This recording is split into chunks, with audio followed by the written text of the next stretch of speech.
زما وطنا دلالونو خزانه زما ستاره درکی دی د تورونه خانه زما نوم مهر الرحمن دی.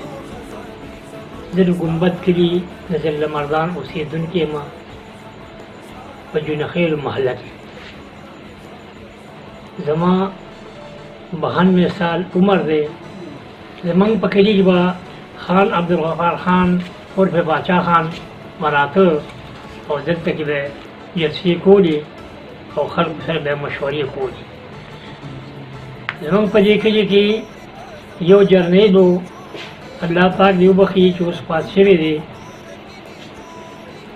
چې هغه به سهار راپاڅېد د کوره او کلي منځ ته وراووته، سیټي به یې وواله، نو خدای خدمتګار به ټول کورونو ته لاړو او جامې به یې سرې بدلې کړې، پټۍ مټۍ به یې واچولې او بیا به د کلي نه بار یو ډاګه وه چې د دلبر باچا په نوم باندې مشهوره وه.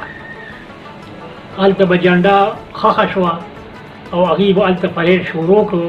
هغه پرېډ پاسه ګیلټا یوه نیمه وشو او بیا به هغه کسان له ډیوټي ورکړه. په هغه وخت کې دې جماعت ته خدایي خدمتګار ویلی شو. زمونږ په کلي کې چې کوم جرنیل و د هغه نوم میرافضل خان و، هغه به جرنیلي کوله. او زما تره صدر خان د تپې صدر و، ده به صدارت کوه د دې علاقې د ګړي کپوره، ګمبد، ګیدړ خور، شاکلي څومره چې د دې صدارت به هغه کوه. باقي من د دې نه چې کله به خان بابا ګمبد ته تشریف راوړه، نو زمونږ مشران چې په هغې کې صاحب خان بابا او فارس خان بابا او یا بابا دي، داسې نور څه مشران، دا ټول به هغه له راتلو او هغه سره به مشورې او خبرې به یې ورسره کولې. دا تحریک په دې حساب باندې چلېده. څه موده داسې وچلېده، د هغې نه وروسته بیا حالات بدل شو، نو پاکستان په سن 47 کې جوړ شو.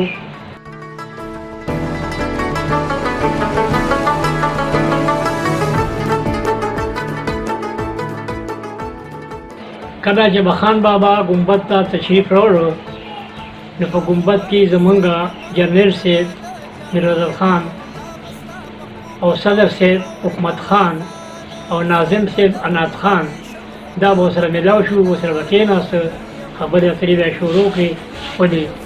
د هغې نه علاوه صاحب خان بابا او فارس خان بابا، معاذ خان لالا، علي خان لالایي، دا ټول مشران به هغه راتله او مشورې به یې کولې او خبرې به یې کولې.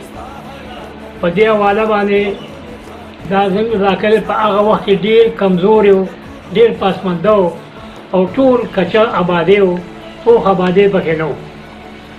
اوس خو الحمدلله داسې به ووایو چې د مشرانو دعاګانې دي چې نن سبا ګمبد ښه ښکلی آباد دی، هر قسم سهولتونه پکې موجود دي. کله چې به خان بابا ګمبد ته راغی، نو د لپاره به چې جلسې کوم انتظام کېده، په هغه وخت کې دا صوفې موفې دا څیزونه نه وو. خان بابا لپاره به یو چوپال بله جوړ شو چې د هغې به څلور ستنې وي، د پاسه پیدایګي پراته وو، په هغې به پوزې یا طلایي خواب دا واچولو او خان بابا د خپل د ډد کسان ځان سره په اندرپیه باندې بل هغه چوپال ته وخېژول. د هغه ځای نه به ناتخوانیم کېده او د هغه ځای نه به د خان بابا تقریر کېده. خان بابا به په مدرسو باندې او د زنانو په تعلیم باندې ډېر زیات زور اچو. مدرسې کلو په کلو باندې جوړې کړي دي، اوس هم څه مدرسې موجود شته دي، مدرسې به یې جوړولي، د زنانو په تعلیم باندې به یې زور اچو. نو دا په دې طریقه باندې دا حالت چلېده. هغه وخت کې زمونږ د کلي په منځ کې یو ډنډ و چې پوره 14 جریبه و. په هغه ډنډ کې به اوبه وي. کله چې دا تحریک شروع، نو انګریزانو به خپل سوټي فکر به ورته وي، هغوی به یې راولېږل او دا کسان به یې ازارول، دوی به یې وښل، ټکول به یې، هغه ډنډونه به یې غورځول او په چرو کې به یې ورته وي چې دې کې مخ لاس ووینځئ. قسمه قسم تکلیفونه به یې دې ته رسول، خو دوی د هغه خپلې خبرې نه اورېدل نه، په مکه خپل آواز به کو باقي من چې کوم دی نو زما خپل تر صدر حکومت خان چې هغه د دې ته صدر و هغه د دې ځای نه مردان ته روان کړی و دا ټول به روانول خو هغه په فرخ روان کړی ځکه صدر و نو هغه روان کړی و او ښه مې یاد دی چې ټیم یې ورپورې وروسته په لمن پورې تړلی و او تر مردانه پورې پسې هغه ټیم ډنګار کو او زموږ دا ټولې زنانه ټولې میدان ته راوتې او جړل به او چغې به وایي ستا زګي دي ټولې تلې زمانه